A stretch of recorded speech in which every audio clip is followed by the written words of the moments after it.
Disappear off the agenda? All right, I'm going to call the meeting to order. This is the Financial Management and Purchasing Committee, December 18th, 2023 at 5 p.m. I'm going to start with an invocation from Commissioner Bradley. Lord, as we come before you at this time, we are deliberating and making judgments about things that we need to do for the welfare of this county.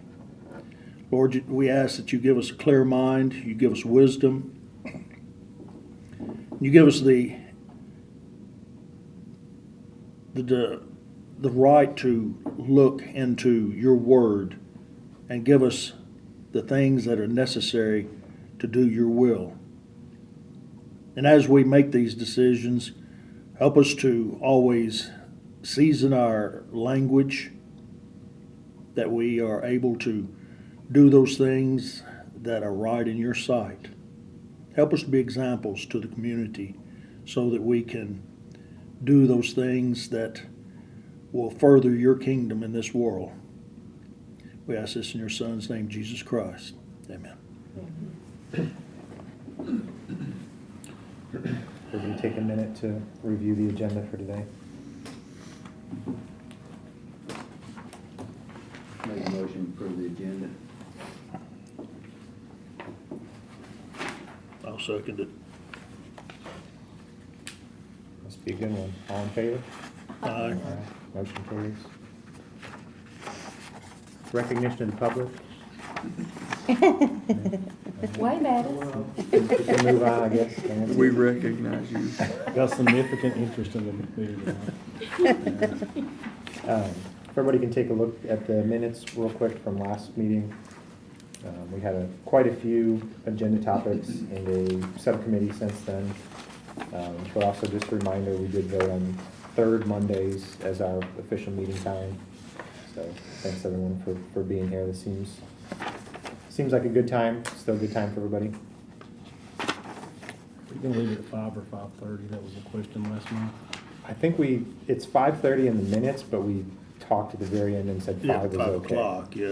I think Bob was. I made the 5:30 recommendation, but then we thought, well, we might as well just keep it at 5, just to. Okay, I didn't know. Maybe right now would be the best time to keep it at 5 until we finally get to where we, don't have as much to talk about. Right, I just wasn't sure if it's the one meeting or all Yeah. of them.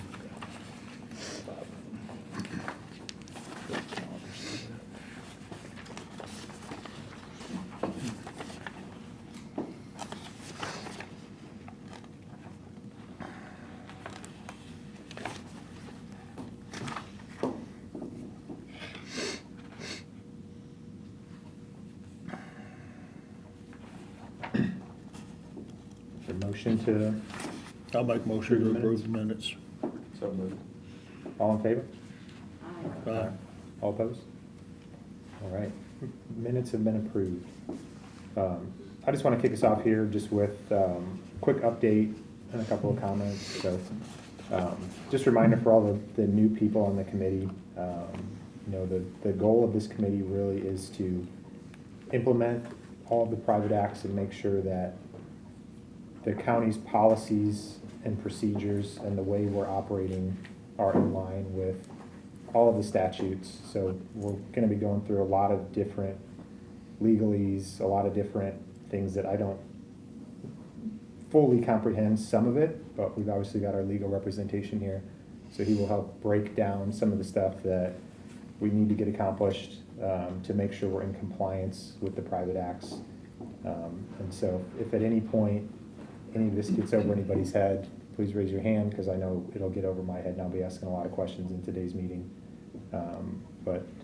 Did just want to reiterate, the goal here really is to push the ball forward on a lot of these initiatives like Kronos, these things that are really going to help us save the county money, the things that are get us more in compliance with the law, and I think just reduce the risk profile going forward with how the county runs. So.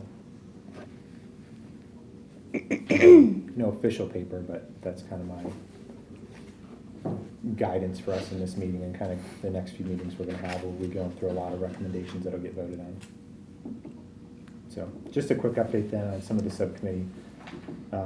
I do have some notes here. I think these will be shared, published at some point. These are just the minutes from the last meeting, but in the meeting we had, we did address a few of the topics we'll be discussing today. One is the purchasing and accounts payable policy and procedures. There are a few follow-ups to that were asked for some additional time to go back and review certain portions of it to make sure the language is what it needs to be. And then there was also some concerns on some timing of when this is implemented. So we won't be seeing that today, unfortunately, but we will be reviewing resolution for the county contracts to approve, I believe the threshold of contract approval up to $1,000, but there is language that if there is, yes, Steve? Oh, 5,000, sorry.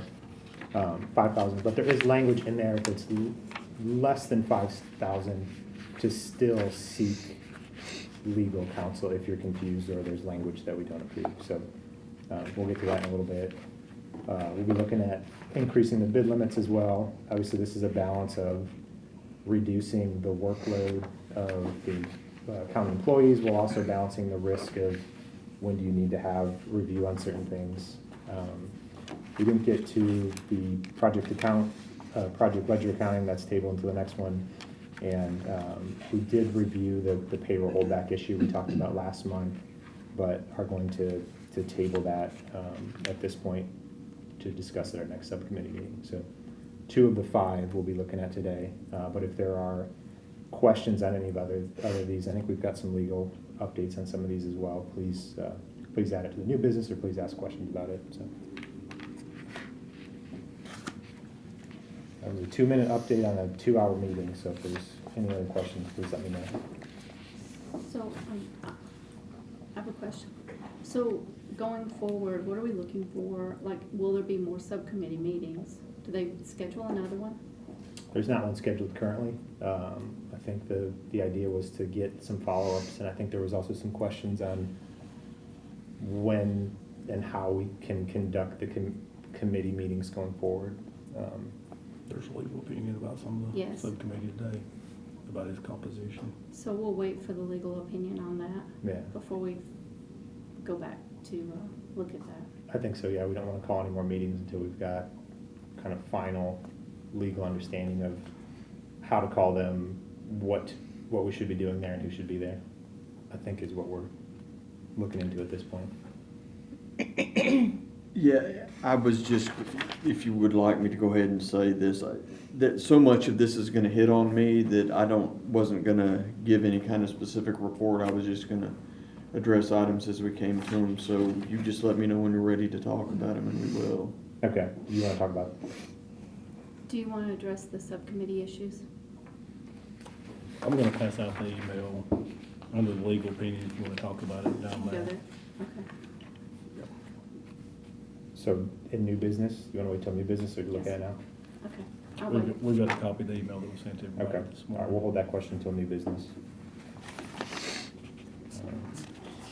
Any other questions about the subcommittee? I think some of it we'll address later on, but.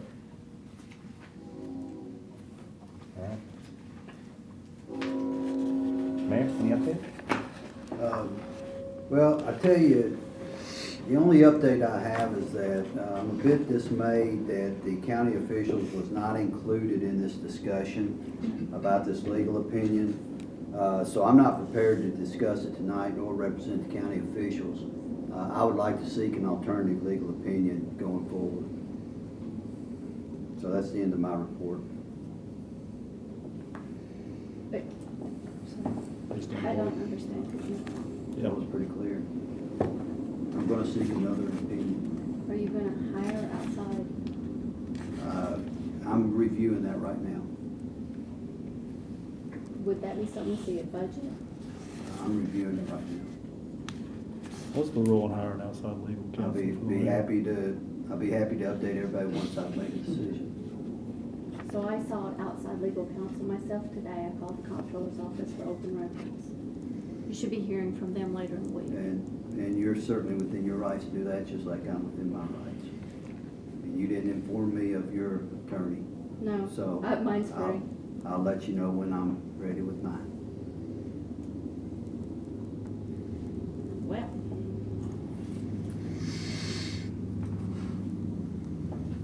That's the end of my report, Mr. Chairman. Thank you, Mayor. Any updates, Eric? I'll just wait till we get to the legal opinion, if that's okay with the chairman. Yep. Report of the trustee here. I'm sorry. Wondering if you had an update for the It's on committee here. 4 or 5. Says there's some stuff included in the packet to review. Oh, it's our monthly report is in the packet showing fund balances and. Any material changes to review? I do appreciate you adding those in. Yes, That's pretty strong, that first horizon. yes.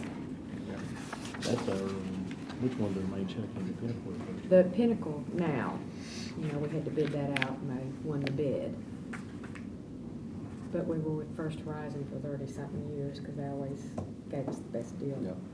until Well, this this is last time. Thank you. This is helpful. Yes, It was a close bid, but now it's, as you can look, it was so close that they've actually flipped on the rates at this point. They're flipping Right. back and forth based on what's going on. To actually look at the two bank accounts, we had to estimate what we thought future rates were going to do. You can kind of see it's And they baked that into their bid. It was very. not just at one point in time, but it was a future, okay. It was based on was it the Fed rate? Okay. It's based on the Fed rate, and then we had to look at it, and then we also had to look at the cost that they were charging. Each one of them charged different costs. So we spent quite a bit of time determining what we thought was the best, because I worked with the trustee quite a bit. Right. Yes. The one we determined at the end was Pinnacle, because there is some cost of actually switching banks at the time, but now the rates have come. But Pinnacle's cost is a little less than First Horizon, so we think it's probably pretty close right now. They're pretty close. Because of the cost factor right now at this point. And these that say Farmers Bank, the one that's the 10 million, and then there's. Those are Oh, certificates of CDs. deposit. Oh, CDs, Yeah, okay. CDs. The rates keep changing so much. If you look closely at the CDs, in most instances, they're less than the demand account. So are any of these bonds that we've got with the interest rates likely gonna come down? And that's what the yield premium on that, anything that's, we should be watching in our major bonds? Oh, what we have on the bond is actually in the money market accounts, and what we do on any that are closed, we actually we retain an arbitrage consultant because they do it full time. Right now, I believe the 2000, they looked at the 19, they're looking at the 2020 right now. When they looked at the 19, they thought we were fine because you've got to do them at 5 years, and then you have 6 months to pay back the arbitrage. And the 19 was done, the 20 we're working on, there's still some time on it. Okay. And we actually had it in the money market accounts. What's the drawing rate of those? Where's those money market accounts at? Somebody put it on quicker than I will. They're the ones right now at the 3.25 and the 3. They're actually more than the arbitrage rate now, but for a significant amount of time, with most of the funds, they were less. So that's why we're having the calculation. What our debt policy says, if it's crystal clear, the rate was below the arbitrage the whole time for all of our investments, then we won't do a calculation. If it's not 100% clear, then I'll actually go out and hire. Well, you sent out that investment guidance, the policy from the comptroller's office, which I thought was real helpful. One of the things that, looking at it, the government will start calling some of these bonds, the high yield bonds, they'll start calling some of those bonds. So where we may be sitting pretty nice on some of these bonds, it's likely the government. The reason I know that is they called one of my small bills I've got out there. They called one of mine. So I think you'll see the Federal Reserve start calling some of these bonds. I'm sorry, let me be clear. These are CDs that we've invested Okay, in. I'm We're not focused retaining on bonds bonds. as the investments, right? We have Okay. bonds. We have another set of bonds that we've issued as a county that are subject to arbitrage rebates, and we have those all into these money markets, so. Yeah. For I thought you- capital projects. So basically, I when the got you. rates go up, we have to watch those because we may, for instance, pick up $3 or $4 million in debt service, and if it's subject to arbitrage, we'll have to rebate that through the IRS. We'll make sure we're not spending those. Right, okay. We're watching that real closely. We've done one on the 15 bonds, the 19 bonds. The 13 wasn't even close. We never did one on the 13 bonds.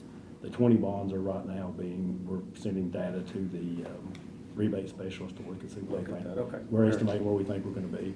The 19, a month ago, we thought we were fine, we're so negative on the 20, don't know for sure, 20 bonds. Sorry if I caused any confusion. No. We have two different types of No, I'm bonds. with you.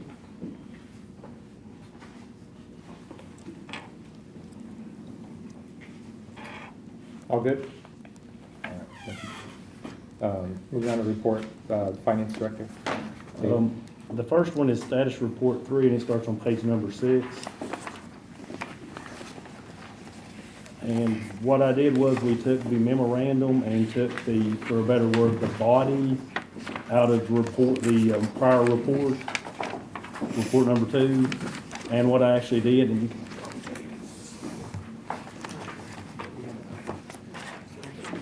and if you go in there, we actually have the first is the goals, the reference from the act that we're trying to achieve, then the detailed actions where we're at and the date that we think that we can have that achieved if things keep progressing forward.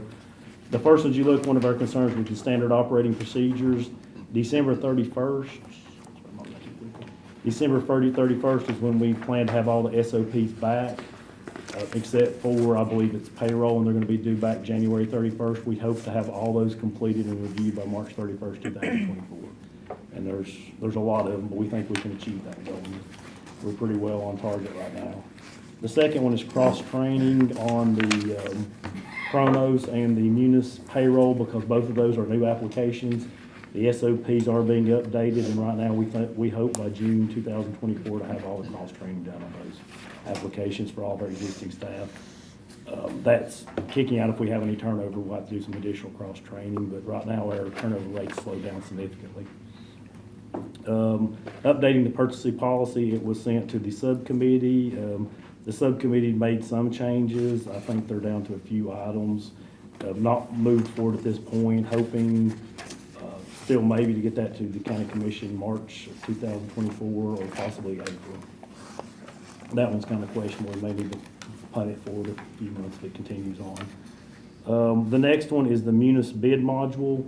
We've contacted Munis. They told us the earliest they could start looking at the implementation was February 2024. We're hoping to actually configure that, have approval from the comptroller's office, and be able to take electronic bids by September 2024. A couple of things to tell you, we cannot do pure electronic bids by state statutes.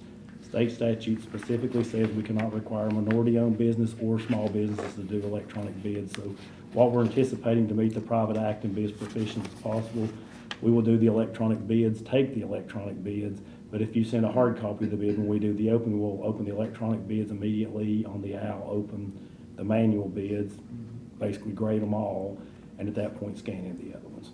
So we are planning to comply with all the statutes, and it actually does require the approval of the state comptroller's office, but when we bid the Munis application, it was supposed to be capable of doing this per state statute, so if it doesn't, then we have additional issues. The contract module, as you're saying, the draft policy moved forward from the subcommittee. We're hoping to have everything by September 2024. The way we anticipate, if you have a one-time purchase going through just a regular AP or P card, we'll attach the one-time purchase contract to it. If it's a PO, one-time purchase to the PO. If it's a reoccurring, then there's actually a module in Munis that we're trying to implement completely. They'll actually provide a number for you if you want to go back and find that particular contract later. Right now, what we're doing is attaching them to POs, the payments, and we're attaching some of them to a module. We're planning So to the change original that. documents will be with the payment documents. One of two places. If it's a one-time payment, we'll put it with the payment. If it's a one-time PO, with the PO, or a one-time P card. But if you have one you're going to use all year long or for multiple purchases, like for cars 3 or 4 times, then we'll actually attach it into the module and give it a separate number. So from a legal perspective, will you understand what contracts are out there, even though you're not approving those? Will you know that we have contracts under 5,000 that are in our system? It's my understanding that the contracts I approved get attached as part of their system, so that it's actually gonna be easier now, because once you go to the proposed expenditure, these are gonna be attachments to that. Even those that you're not looking at and approving? The ones that fall beneath the threshold, Yes. if this were to pass, yes, sir. It can still obtain them from us. All right, so you really don't, you wouldn't have a day-to-day set of eyes on those contracts, although you're not approving, but they're housed in the data. They can be looked at a later date, yes. Okay. If there's issues. Will you, just at some point during the process, be spot checking some of these to make sure that we haven't agreed to something that we're not supposed to agree to? or- I had not anticipated doing that, but I'll be more than glad to. Well, just do think about whatever. it. I mean, I have seen large organizations do this, raise that threshold, and those contracts underneath. For example, if you have a contract that's $4,900, right? And then you have the same vendor a month later that's the same amount, and you keep stacking those contracts that are below that 5,000, you as the lawyer don't know anything about that technically. But over time, that's gonna bind the organization a lot of money, the county in this case. So I would just ask for you to think about that control, is that so at some point you have eyes on the process, or at least get some report that says, hey, we had X number of contracts below 5,000 approved, and so you've got some kind of document you're looking at. I'm not asking you to approve of those, other than to say, Just auditing. understand, if you got 10 for, David Lawing for $4,000, you need to probably understand why, because that might be a trend you might want to pay attention to. But I'm just asking you to think about that. Yes, sir, and I will say, up till now, I have been getting some that fell below the 1,000 for the very reason somebody caught something that looked unusual, so there's been some good back and forth communication on that, but yes, that's not a problem. Perfect, thank you. And any of them that does require his approval, we do make them have a signature and email, that's what we always do. That's the current policy, which would continue to be $5,000. The contracts, and then another reason we do need the contracts is to comply with all the county principles for leases and softwares, or they cost a better, but basically where you lease software, hardware.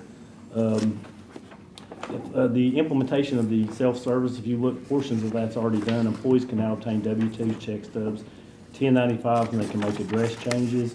IT's been working with us. They feel it's secure. We've looked at it and used it as a large spread application. The final implementation we want to do after open enrollment this year to see what we can add in to make it easier for the employees on open enrollment. After we do that, then we'll have to set up the policies and procedures, and we're hoping to have that done in January 2025. If other projects go better, we may be able to pull that back some, but we've got multiple projects. And some of these seem like they're a long time, but several of these employees are working on multiple projects and their day-to-day operations, so that's what's spreading these out. Migrate the highway department, that's one that was discussed at the subcommittee. It's not moved forward at this point. It did go to the subcommittee. They put on there, I believe, some language, and they may have been better the language than I do exactly the language, but it was not a finite date. But it's still at the subcommittee, and then the other one is for the additional employee for the moving forward for the Chronos, and the purchasing has got the first reading in budget. It'll be up for a second reading. Based on where this is at, that's where we'll use the additional resources to work on one of these other modules, or the Chronos, or the other items. So do you foresee, and this may be a Collins question, do you foresee that issue comes back to the subcommittee, that will make it out of the subcommittee at the next meeting, or is that something that's going to be prolonged? So where it stands right now, the next, I guess, follow-up would be for Toby and David to meet. I think we talked sometime before March 1st. Obviously, I can't expect them to meet this week before Christmas, but wanted to give them Does that sound reasonable? some time to discuss. So I think that's where the October 2024 came into question. Is they've got the March 1st date, then it's got to go back possibly to subcommittee, and then just the churn of meetings to get kind of back through all this is just going to take a minute. That's the reason I was asking the October 24. If we're not going to talk about it until March, again, is that deadline already in jeopardy? Our first thing anyway was, if we could make the October, was actually to use the staff until such time to actually work on the Chronos implementation, because it's quite a list, but that's another item on down into the actual discussion. The next major item is the project ledger, to kind of mirror what the 2012 Act says about having all items on there. And At the last commission meeting, there was quite a discussion about a project ledger or a management ledger. This would accomplishment with the least amount of disruption to other offices or finance. Basically, it would give you a portal to scan their information.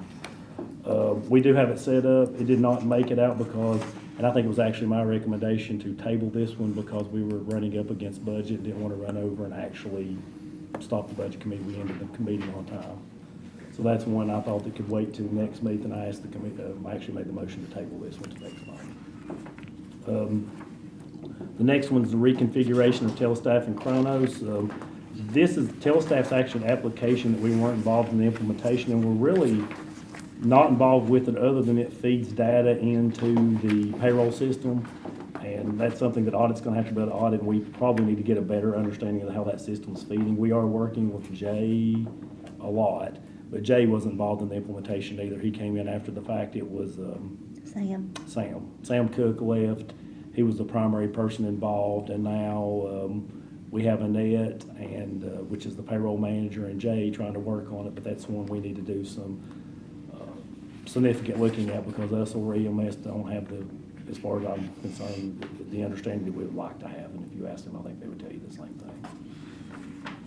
thing. The next one, fully implementing the integrated Chronos system. If you look right here, the first whole group has been implemented other than direct download.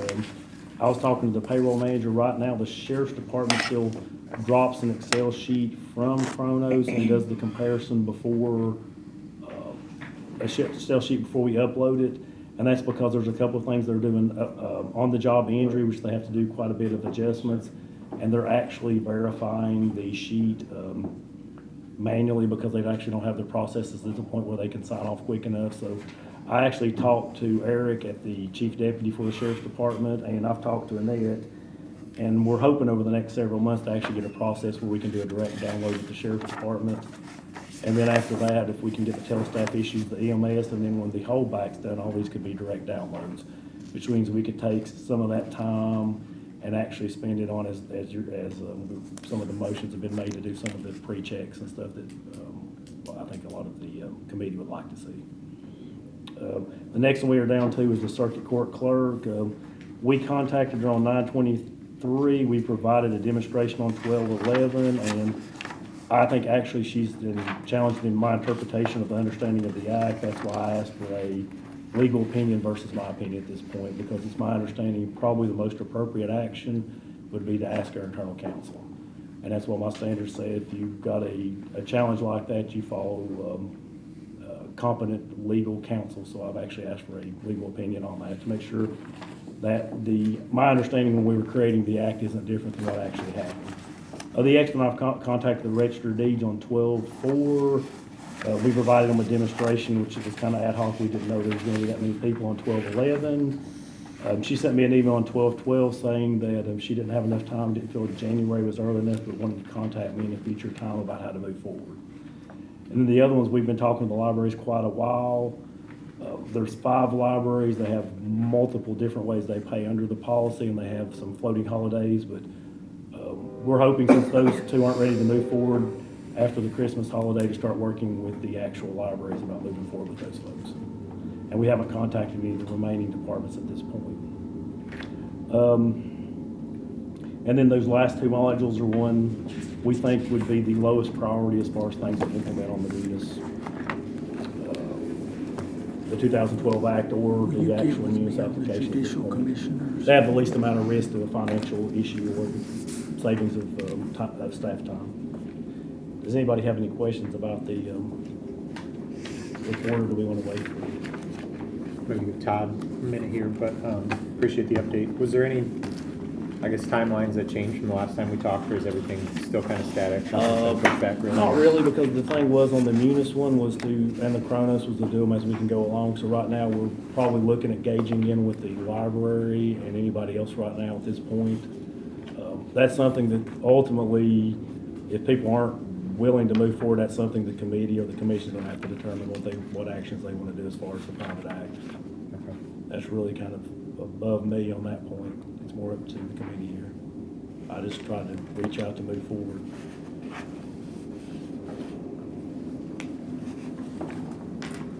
think we can probably move on. We need to Okay. revisit when Todd comes back, we can revisit from there. Item B is the required composition of the investment committee. The legal had the same opinion I do, that the actual statutes do not require those to be county commissioners. So if you're wanting to compose a investment committee, I think the most appropriate action would be to send your recommendations to committee on committees for them to look at it under the private act and the general law. That's a question. Yes, sir. Is there, since this committee is investment purchasing, is that like an ad hoc or subcommittee? It says that investment on this, what it says in the private act is you guys will develop policy, but it doesn't say you're necessarily investment committee, so that came up last Gotcha. month. Do you want an investment committee that actually goes down and look into the investments? So what I would say, if you go back and look under the general law, it actually talks about the county commission can appoint investment committees, so Okay. because it says you guys So will. it's just creating a new committee outside of Yes, financial sir. management? So what I think you would actually be, the best way to handle it is, one, you guys would work up your policies and then send a recommendations to committee on committees, the legislators to form a committee. In the past, financial management has been the investment committee, but they never officially, because it said the same thing, they kind of develop policies, but it doesn't say they, but same thing, you could make yourselves a recommendation and the county commission could appoint them as the same group. Or you may want to do them plus the trustee or whatever combination makes the most sense. But that is the end of my report, but if we want to wait for. So, if I may, so with the investment committee, do we need to send that on to committee on committees to work on now? Or do we need to, I would say it would be the most prudent action if you guys had something in mind to send them who you're recommending for the investment committee. If it's yourself or yourself plus somebody else or a part of you or whatever combination that makes sense. Because you're going to probably want an investment committee where it's going to actually work with the trustee to see if you could do some of the investments. You know, you're very limited and they're very, I don't think the trustee's thrilled about it. But, You're doing fine. I think that would be, you know, it's gonna be a committee that's gonna take some time, if that makes sense. So you may wanna get members that wanna meet during the day or, you know, communicate by email and put the email into, open the committee when you make any kind of decisions, kind of what's out there.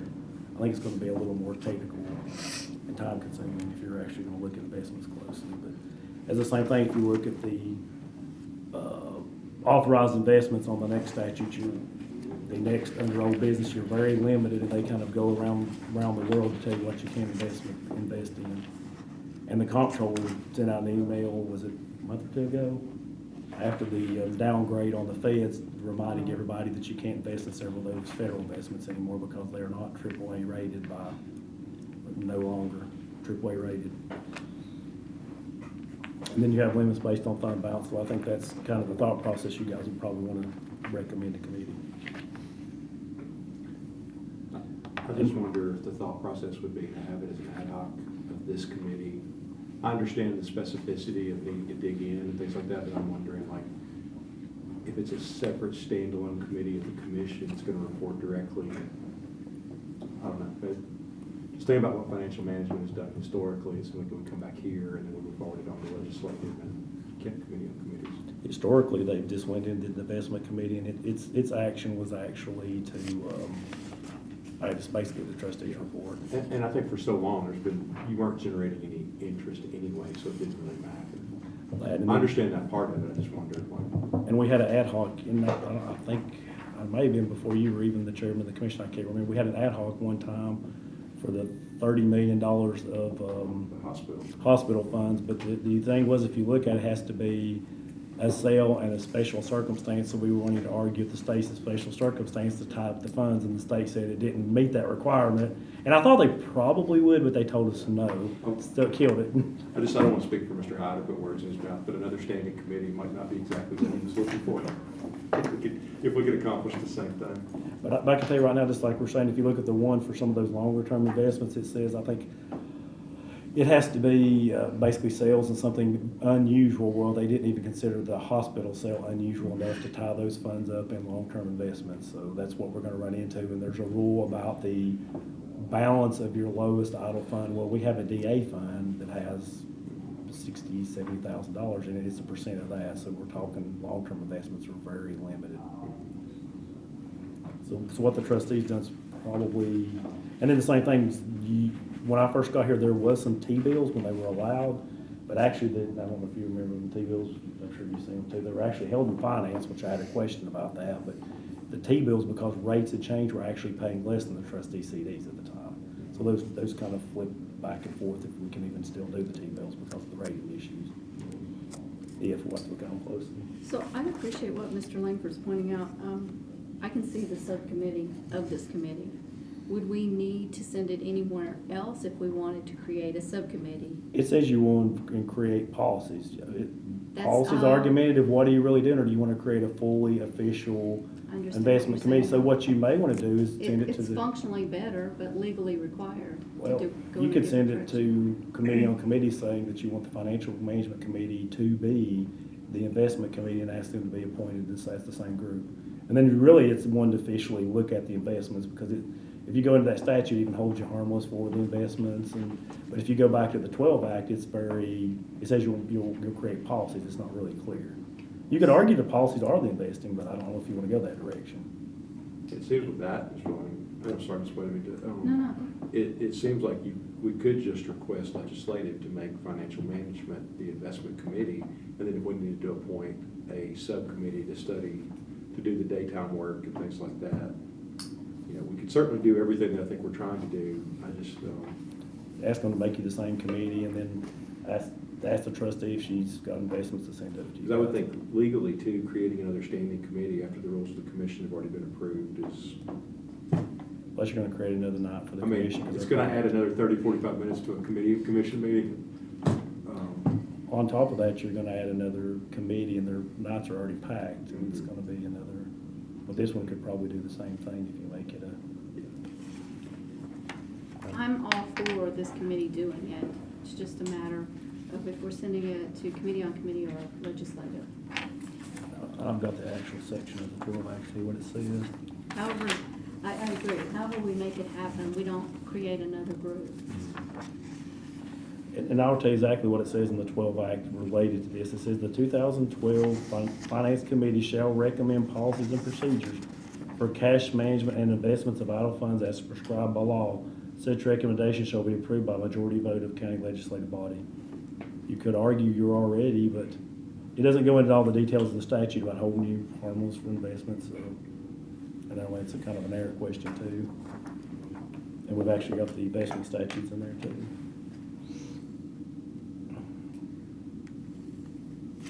I think that's what they did in the past. They just basically used that investment policy part and straight on with it. I think it seems to me, like, Mr. Siddler can certainly weigh in better, more effectively. I mean, I would say if legislative approved us to be the investment committee, then we could manage internally, whether it's with the subcommittee or what to do, instead of having to go through committee on committees. I mean, because if you do that, you're talking a 2 or 3 month turnaround before you can actually do any of the work.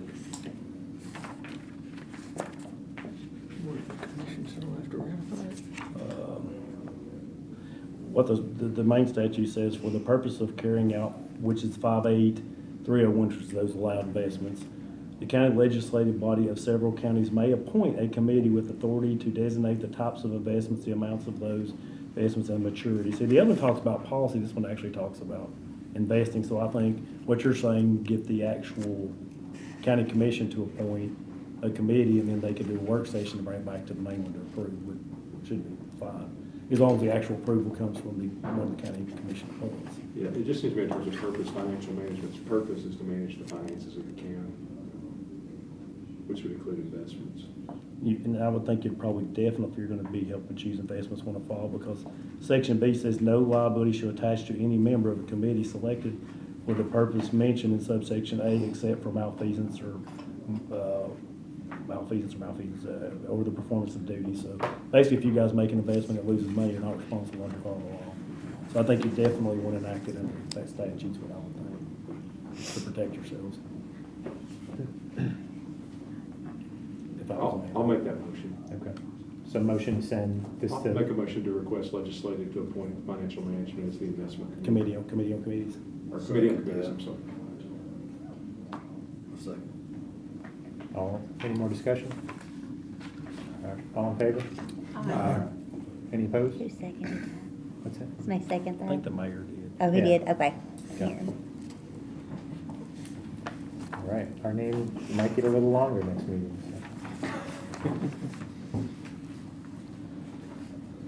So. Did anybody want to review authorized investments? I think we covered that with the last discussion. If you want a little light back from reading, it's there for you. Jumping into new business, we did have legal opinion from Eric here. And then it was actually forwarded to everybody this morning. It was the two items that I was questioned on, and then make sure I had a correct understanding, and then there was some concern about the selection of the, I guess, the fifth member of the subcommittee. You want me to pass it? Yeah, you don't have to know it yet. No.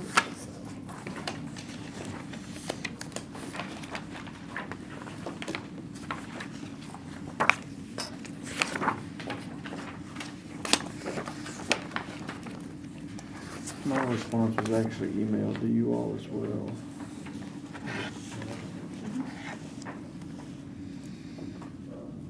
And some of these questions, like number 4 came, I had a question about the function of the subcommittee versus the actual committee, to make sure that there was an understanding which one functioned which way. And there's also, and I have had questions about the actual one that appoints the fifth member. So the first ones were based on, to make sure I had a correct understanding, which is item 1 and 2. And then item 3, 4, and the question comes from things that I've been inquired on to make sure I have a correct understanding. So I sent that on to legal to get a legal opinion. Because my understanding is when you have a legal concern, you send it to the law director for the county versus me trying to answer legal questions.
Because I believe I had one question.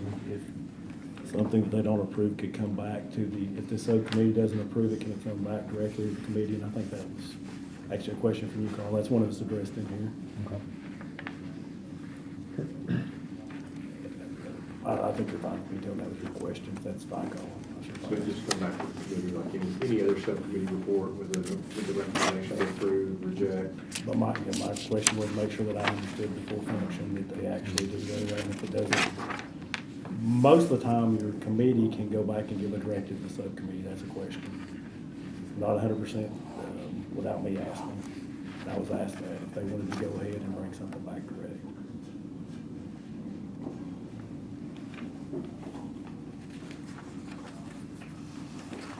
I had questions about the change of the last member of the subcommittee. I had a couple of questions on that from various other people who all asked me.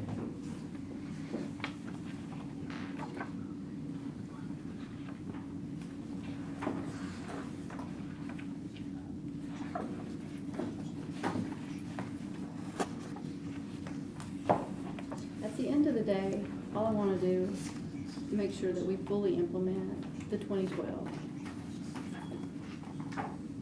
So as far as all these different issues. I don't understand anything that pushes back and we go the other direction. We've implemented some of it. Thank y'all for getting us to this point. We just need to get it over the finish line, and I don't understand any of the items that push us back in the other direction. I just wanna stay, my goal is to go forward.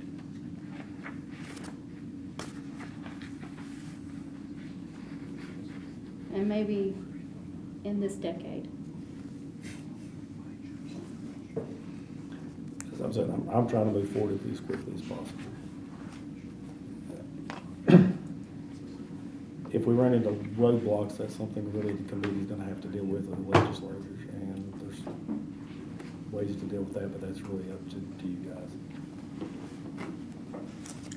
Feel free not to answer this, David, but were there anything from the subcommittee meeting that puts a roadblock or jeopardizes the timeline you put in front of us? Not as long as we keep moving forward. Okay. Thing is, if we don't move forward, then yes. And that's why I said I made a recommendation to go ahead and move the policies forward, because the other committee just recommends, so that's why my motion was to go ahead and move forward. Appears to me the committee's ready to move, so I'm trying to do what the committee wants to do. If you're ready to move forward, I'll try my best to move forward, but if we run into roadblocks, that's something the committee and through the legislators are gonna have to be able to overcome. And I don't know if Dr. Langford was here on the earlier about the 12 Act and the 81, but all the stuff is kind of the same. You only have so many options.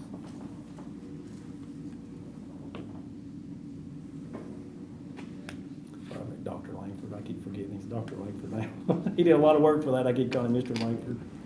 I'm trying to I've been called way worse, David. You call Scott. Well, you worked a lot for him, so. I'm trying to do the math in my head and see who might have been here back in '81. Well, it was before my time, and I can just say there's been a lot of changes, the 81 to the 2002, to the 81, to the 2012. So there's been a lot of changes over time. Well, massive upgrades in technology and processes, and we've been through multiple financial crises. We've seen This is a modernization people act. take advantage of counting. I mean, there's so much has changed since then. Yeah, and I think one of those, to be fair to David, is that we did not have the IT infrastructure to support on the county side what was required by the 2012 Act. Like it was probably. I had 2 employees. David was finance and IT, but without any IT training, so I think that's And I hired folks and outsourced it, but the problem we had was, it took so much time that I couldn't do both jobs. And we had 2 employees, so that's why one of the reasons we need an IT department. Now, we now have an IT department, we have the technology. This act in all reality is just a modernization. It's basically modernizing things as much as possible with a consolidation like most counties. It's just the highway and the county general not involved in the schools. Because there's, I think 30% has the schools in and the other 60 doesn't, so it follows you at least with that. Most everybody has highway. So it brings you to the lowest level of consolidation with the highest level of technology, if you follow that. And I know it says 2012, but it was written in such terms that it didn't date. It says with the most feasible, the most technologically possible. That's why I didn't get into the terms of like what was available in those days, because it would have, and there was a whole subcommittee created that actually involved at the time the county, the school board, the director of schools, the county mayor. There was a whole bunch of people involved in this act. that was not us. No, you guys weren't here, but there was a whole bunch of the school board. Everybody was involved in this particular act before it was amended the first time. Thank you, David. As far as the legal opinion, is there anything we need to do to just get more clarity around the financial management subcommittee, how it should be structured? Do we need to send that on for further review, or? So I think there's some confusion of exactly what the subcommittee should be doing, who should be on it, how it should be formed. Do we need to get further clarification from committee on committees, or? I think the biggest question I got was on the 5th member of the subcommittee. That's why I sent down the question, are they subject to open records? Well, when you start looking at the private act, they're not only subject to open records, the definition of them says constitutional statutory officers. Well, there's all the constitutionally elected, which would include the 24 commissioners, the mayor, and a whole large group, so it's not really constituted the full group either. So what does the charter say? What is it? It says constitutionally, what's the word? It actually has, Statutorily or constitutionally? it says and statutorily and constitutionally formed officers. And they're making policy, so I had some questions because there was a change in member. Are they subject to open meetings? And the understanding right now is they are. And I think probably what you were alluding to, I think you said you've contacted the state. Did they have a different opinion, or? No, they said it needed to be open and noticed and open. So they have the same opinion as our law director on those? Because I've had some questions about the change in the When you say change, is it an additional member or is it? We had a fifth member, and I sent it out to Miss Williams that Friday. She was the president.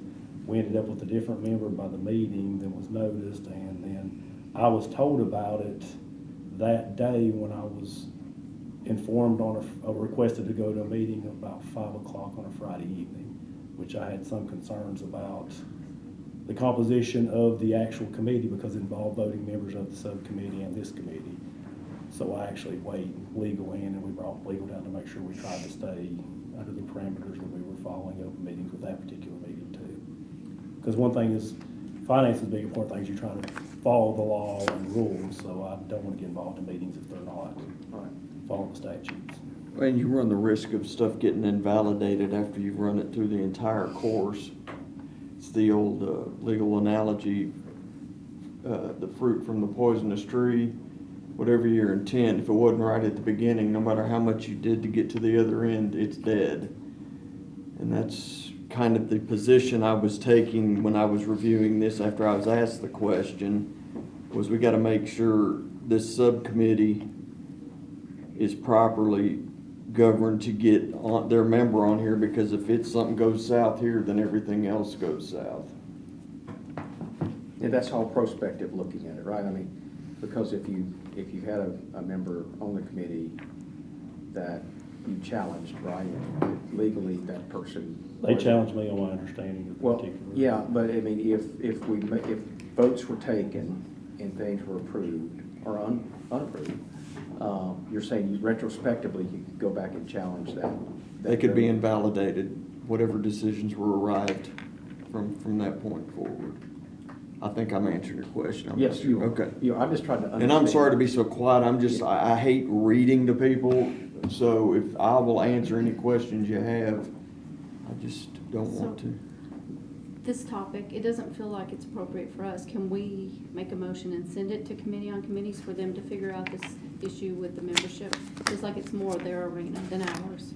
Well, I don't think the body of it can change, because it does say that it will be, this fifth member will be chosen annually by the Sumner County Officials Association or by a majority vote of any subsequent organization that statutorily and constitutionally elected officials create. Now, we're not going to get around that. That's how that person gets appointed. But then every question leads to another question. Well, they said constitutionally and statutorily elected officials. All of a sudden that brings in commissioners. Are we opening this up for commissioners too? And then you get the black letter versus intent. So if this isn't reined in and fixed now, it's going to create some problems. I think to Terry's question is, how do we fix it? Is it our committee to fix it, or it feels like? If Committee on Committees is responsible, as I believe it is, for ensuring that the committees are run properly, then that would be my first guess. In the alternative, my course of action is usually, when in doubt, send it to legislative.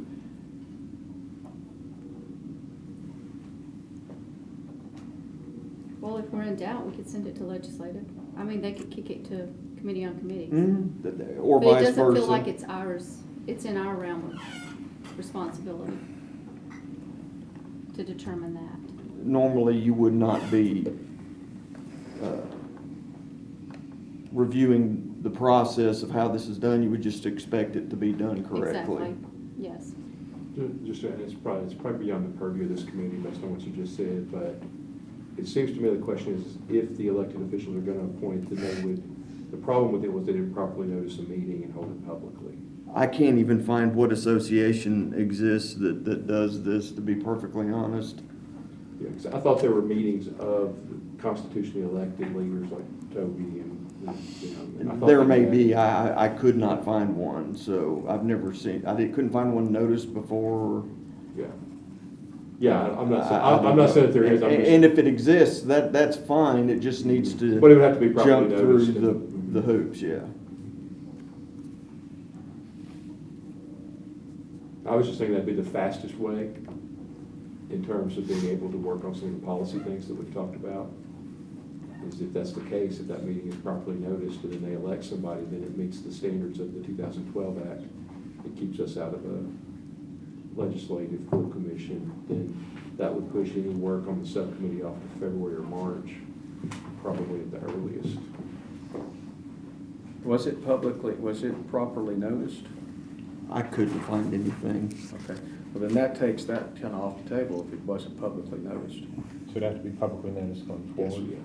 Yeah. Whatever the entity is, that was the other problem I had, unless the mayor's aware of one, I'm not. I don't know what that entity is or is called. It's just a group of county officials that have been meeting since well before I took office in Or me. 2002. They have always met on occasion. We used to meet, we used to have dues, and we would do a county dinner for the officials. We stopped that years ago. We set the calendar, or not the calendar, but the days off for the employees. I've done that forever. And then we've always talked about what we would include in our budget for raises. We've done that every year. It's not that that's what happens, it's just as a collective group, we work together to present one budget as relates to raises. Other than that, we do not set any policy. We don't set anything that would go before this body. I mean, the raises that we agree to is only what we submit on our budget. They hold no weight or value whatsoever as evidenced by this commission. So I don't see where we're just a group that gets together and talks. And that's the way we've operated since at least I've been on board in 2004, and I know they were enacted way before then. And there's never been a bylaw set up, never been a charter set up. We've stopped taking dues for a while because we would expend them on flowers or something like that. We just haven't done anything like that. So that's basically what the Sumner County Officials Association is the constitutional officers and judges that get together and we will just talk. So no laws are made. At the, Here's the problem, if I may interject, is that any member of any public body which consists of two or more members with the authority to make decisions for or recommendations to a public body on policy or administration. Here, that may be fine to operate under that guise, but once it came to the appointment of someone to this committee that's going to be making policy recommendations, that changes the complete scope of this. That's my interpretation of the law. So I'll leave it at that. Mayor said something about getting independent counsel, but I think that's going to be the linchpin. Those meetings, Mayor, that you're talking about, do you have minutes and agendas and all that you articulate? No, we're really very loosely formed. It's an informal It's get-together. very informal. There is no agenda, there is no minutes. There's never been an agenda or minutes. How about a quorum? You guys require a quorum? Nope. Whoever can make it, can make it. You're not So really that's making another any- one that You're not question. making any policy decisions or any monetary. So is this the That's- first political appointment you guys have made to that committee to put on, like a subcommittee? Well, I think, no, I think they've always done this, Oh, okay. yeah. But if I may, didn't the subcommittee end with them saying, with you saying you're gonna take the purchasing policy back to that group to decide what to Yeah. do? I mean, that's how. I'm sorry, what now? I thought that's how the subcommittee ended last week. It was the question on the, back pay, it wasn't that, it was for the week holdback. The Payroll whole back back. issue. So you're gonna take that policy issue back to that group to discuss before you could make He a didn't- recommendation on the. He didn't say he would take it back to that group, he just said other county officials. Other Not county an officials. official. With other county I don't know, officials. And I, cause I want feedback from other officials, and I'll phone them or stop by their office and talk to them about it, get their opinion on it. So not that group per se. And we haven't had time to set another meeting. Our daily activities are pretty active. So today, just so I understand, today there's, that fifth person's not articulated in the charter. I don't think they were chosen by quorum, that's my question. Did you guys have a quorum to choose that fifth member that was sent down to the subcommittee this last meeting? It was just a consensus of the group that was there. Was a quorum there? We don't have a formal body to determine a quorum. Everybody that was there decided. No, I mean, You talking about the subcommittee? Yeah, I think that's the The question. person, I mean, the is person that, the fifth the person fifth on the person that, subcommittee. yeah, appeared in the meeting. What's the Um, legal, Was that supposed to be you by charter? how did it get changed? There is no charter. No, there's not a charter. But there's a subcommittee, either policy that articulates the membership of that No, subcommittee. it's an association. Okay, I'm talking about the policy, the subcommittee below this committee. That That That's the has policy a area. guidance, yes. yes, so I'm asking, not on that committee you're talking about, I'm talking about the subcommittee for this committee. The There is policy there is a document that articulates who's supposed to be on that committee, what That's the positions are 2012 supposed to be. The 2012 Act in Section Yep. 2 articulates that. It says, under item E, one elected county official chosen annually by the Sumner County Official Association or by majority vote of any subsequent organization that the statutorily or constitutionally elected officials create. Now, were you scheduled to be on that? Are you technically part of that subcommittee? I was, Mhm. because I was the chairman of the County Officials Association, but it's time for me to turn it over to somebody else. Okay, I'm just trying to understand Yeah, the process. Yeah, okay. So we had discussed that when we had our little informal meeting, and I was having a hard time getting takers. Yeah, yeah. So they had talked about maybe appointing someone else to be on the subcommittee and then work for me to turn over the chairmanship. I'm just trying to understand how we got here. Right. But more than anything, so. I mean, that seems pretty clear that it has to come out of that organization. I'd hate to keep throwing wrenches in this, but that does bring up the question of, are commissioners included in this? I would assume that's not the intent based on my reading, but it doesn't say that. It's just elected officials other than, I think that group, I mean, I can remember talking to Mr. Hinton about them meeting about pay raises with this group in the early 90s, so I think it extends back. A Mr. long Hyde can time probably ago, speak to this, yeah. like I know Before it my goes, time. I know it goes back beyond 2002, I think it goes back to at least the 90s and probably before. And it's always been the elected officials in this building. my only point is there needs to be some clarification by the committee on that. Unless you want to hit this later on down the road. I just figure if we're going to be cleaning stuff up, let's get it all cleaned up now.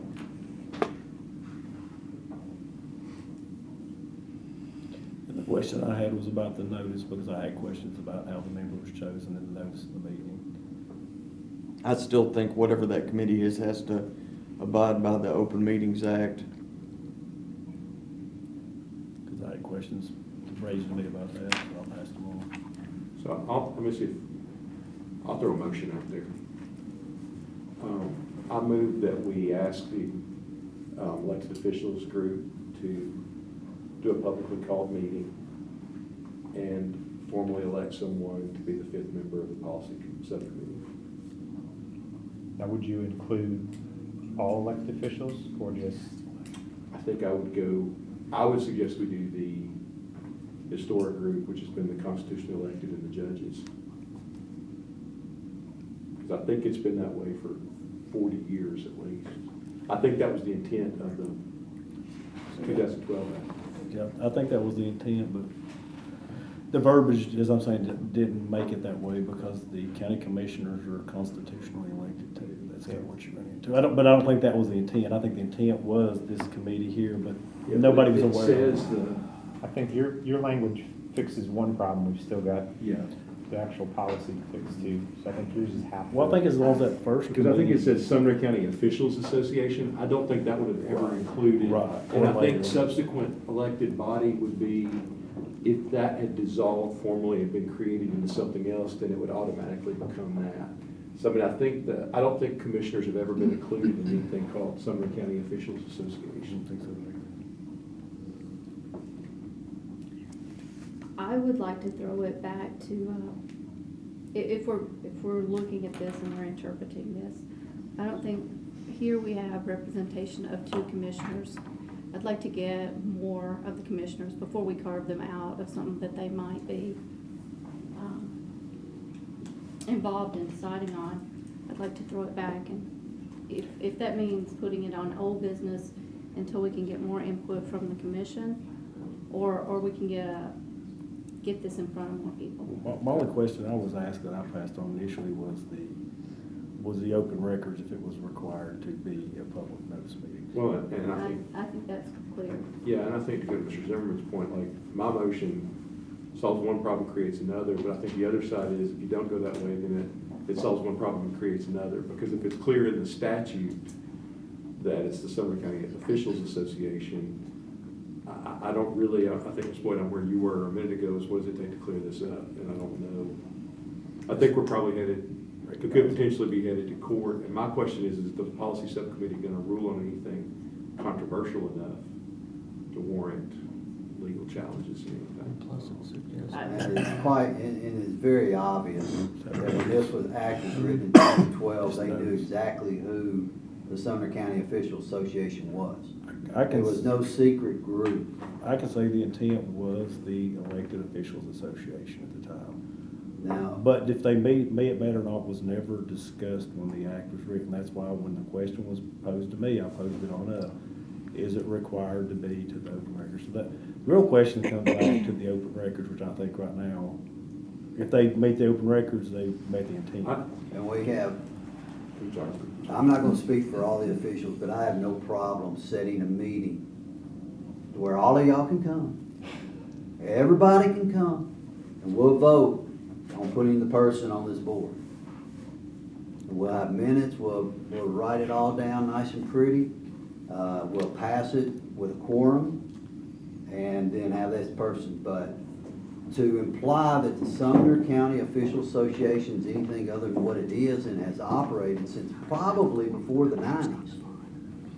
I don't know who would be the authority on that, but I know it's been operating under this same model since way before I took office.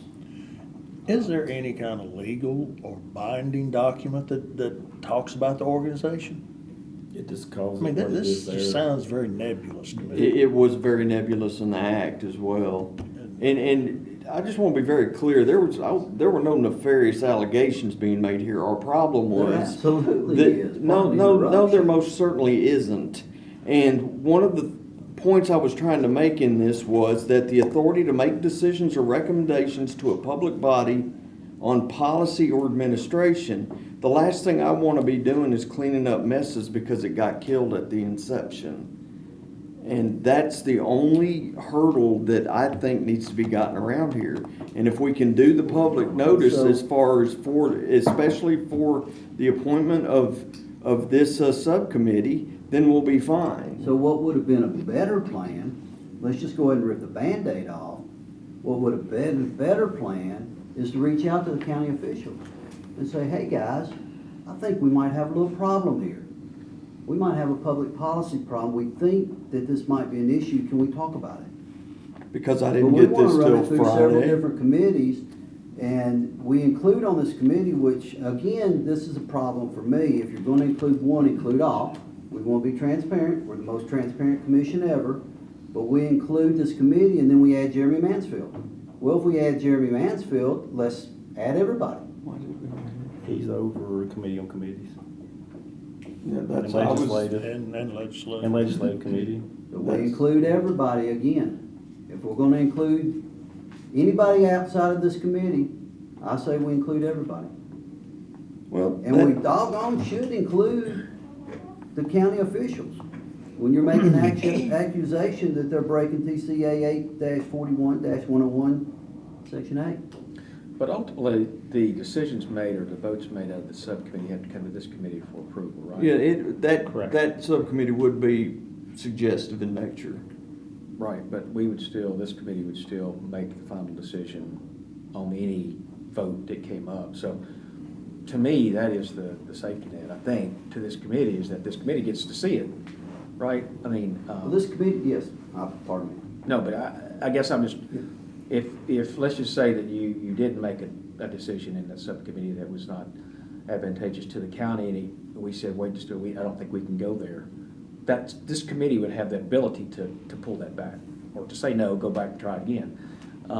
So it's not like that subcommittee that moves and then it's now policy or law. This committee still gets to make that decision, push it to the commission to do that. I think everybody, I mean, David's even alluded to it, what it was set up for, what the mayor has talked about is, and you've even mentioned going back and having the minutes and doing everything the legal way, and going ahead and just have an official meeting and take the minutes and do everything that is the correct way, and go ahead and vote and have a real meeting. So could we kind of rewind it a little bit? Maybe do exactly what that you said, Yeah, I Toby, think- except Well, that was- put that I think stuff I back just on the would- I'm just agenda. gonna withdraw I'll withdraw my Okay. motion, because I don't think I think, hearing what Ms. Boyd said, hearing what everybody else said, I think it's just premature for that motion. Gotcha. So I'll withdraw that. So, I mean, would it make sense for John, you to do what you said, is, get the organization around it, get the minutes, get the public notice, just to clean it up, go back, although it might be laborious a little bit, is to go back, put those issues back on the agenda, give public notice, go in, decide as a subcommittee what you want to do, and move forward. Right. And I know it's a little bit of Elected redo. Officials Association. Right, but I mean, in terms of what you guys decided, that to be unwound if you had to get challenged, you could fix that by doing public notice, going back, revisiting some of those issues again. As it sounds duplicative, have the vote again, and get it on record, and move forward, and you guys clean up how this fifth member looks like. That's how I'd like to recommend it. I think that's fine, because that's really doing what it was set up to do in the first place. Yeah. And That'll it's just kinda been- unwind your It's legal been done a concern, certain right? way for Okay. years, and it's just continued, so.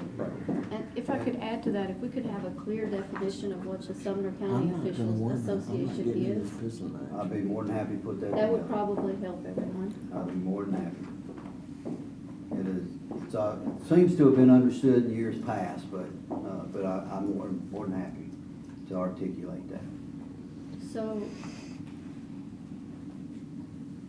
I mean, I'll make a formal recommendation, a motion to do that, in terms of not just that, but I'm talking about going back, get the meeting reestablished with public notice.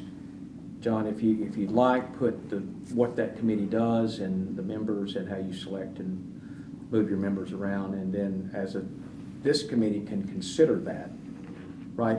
If the subcommittee goes and does the vote, but guys did once before, then we can kind of just back up and redo it, and legally, we're good on that, but I do think we have to get clarity on how this fifth member is selected, and understand, is that, from a clarity perspective, this committee, are we okay with that? And then not only that, do we need to push it to a legislative or another body inside the elected commission to make this decision? But as a committee member, I would like to get it right first, and then we'll figure out the member thing, how you got there. But I want to make sure we can retract those votes and redo it. I would just like to throw out there, for whatever it's worth to the mayor, if this is gonna be done the way you just outlined, just so that we cover all of our bases, just create a composite of the group. Just do a bona fide, this is the chairman, and however else you wanna And get set up a it. charter. get I mean, it- like you can- Just as if it were the Yeah. first meeting of a committee. Right. Get all that in play, do your vote. I think and it's publicly noticed, I think you're right as rain. Yeah. Dr. Lambert? I just think, Mr. Carter, I think that's kind of where you're going, is where I started with my motion, but I'm wondering if it's just premature for us to do that. I think we just let them, We don't have the authority to make a motion to force them to do anything. Yeah, I'm just wondering if we let them make and then we have to see if it meets legal and everything else. But, yeah, you know, I mean, I think, like, I just want to reiterate, we have great constitutional elected officials. I'd rather just let them sort it out, figure it out, and then we can, you know, we can come back and look at it on the back end if we need to, if there's a problem. So this, Dr. Layford, let me make sure, what are you recommending exactly? I think we're recommending sending that. I just withdrew my motion because I heard Okay. that, like, Ms. Boyd raised, and I don't want to put words in your mouth, so jump in, but, you know, I said, I made the motion, and she asked about, does that include county commissioners? And I was like, I don't think so, because of the way the statute was written. And then we discussed that, and then in the midst of that conversation, I'm thinking, like, it's just premature. We have this body, it's existed for 40, 50 years probably. Let's just get it done in ways that meet public records requests and things like that. And then we have our fifth person. So I'm just wondering if it's, so that's why I withdrew my motion, because I think I think you and I are in the same place. Gotcha, okay. Be the quickest way anyway. Yeah. I agree. Otherwise, we're looking at months of. And I want to unplay the legal concerns that you got, unwind those. And we do have some pretty heavy things that we're trying to work through, payroll issue being one of those. Make sure we're on good legal footing to do that. Any more discussion? Well, Go ahead. I pointed the commission. yeah. Oh, the thing that, you know, the mayor brought up, it just sounded like this association was kind of like a breakfast club or a supper club or something like that. It didn't sound, you know, there was no meeting, no charter, no quorum, nothing, you know, no publication of the meeting time, that kind of stuff. And it just sounded like more of a supper club kind of thing than an actual official meeting. And I'm not saying that, you know. But that's why I would definitely like to get something in writing and publicly noticed and that kind of thing, because we just don't need to be playing around with something that is off in left field rather than that it's mentioned here, but we need to get it legally binding. Commissioner Brown, I think we just decided to do that. Yeah, well, I'm just. Okay, I'm just making you just- understand what we Yeah. just decided to do. All right, one last discussion here from Phil. So, I hear Commissioner Brown, and I feel the same way. I'd like to get some more form around what this association is. It feels like that responsibility for putting that around what is this association is legislative. Okay. And if they could give us the definition of what this is, I think that's where it is. Because they are our legislative body, and they should be the one that's defining these pieces for us. And if we could ask them to define that and the members for us and how that works, that would be what I would ask for. So send this question to the legislative committee? Yes, what is this association and how does it work Okay. in this subcommittee? Okay. And I'd like them to address that and answer that. And then put it in front of the full commission and decide. I understand it takes us down the road, but we're clear. Well, that's fine. Are you talking about the Elected So- Officials Association? Somebody's got to define it. Yeah. I don't disagree with that, but I don't know that legislative is gonna have the purview to do that. It's in the statute. That's for them to decide. It's in there. So what if I think I'm No, I I understand that it's in the think I'm an official, statute, as So long it's as they create and present this entity, then they can appoint the member. I'm not sure how much clarification the commission's gonna be able to give. Well, what if I think I'm an official? Because I am. That's his subsequent though, that, as is that the other one disappears. Ah, That's what I'm saying, it names the association unless this one disappears. If this one exists Then we and go with notices, it. then I think the intent's followed and it comes back into play. Right. and it's just, I didn't get notice to go to supper club. Okay, Thank You're you. pulling the motion back? yes. All right. All right, we beat this to death. We can move on. Thank you for your help on this, Mr. Mayor. And let me just be clear, I asked for a legal opinion because when I'm challenged, I'm supposed to get competent legal opinions, not, so mine was to get the legal opinion and just bring you the information. I wasn't trying to exclude or trying to create an issue, so exclude people from it. And this is the actual committee that it would be brought to. Because it affects this committee makes the decisions for the subcommittee. Move on to a couple of new business topics. I'd say, given what we've just discussed, Carrie, are you comfortable with us voting on some of these things that came out of the subcommittee, or should we table these? I don't know of any that conflict with, that came out of subcommittee, do you? Can I ask a question? Yeah. If that body's only advisory anyway, to go back to Mr. Kerr's point earlier, I mean, we're the final.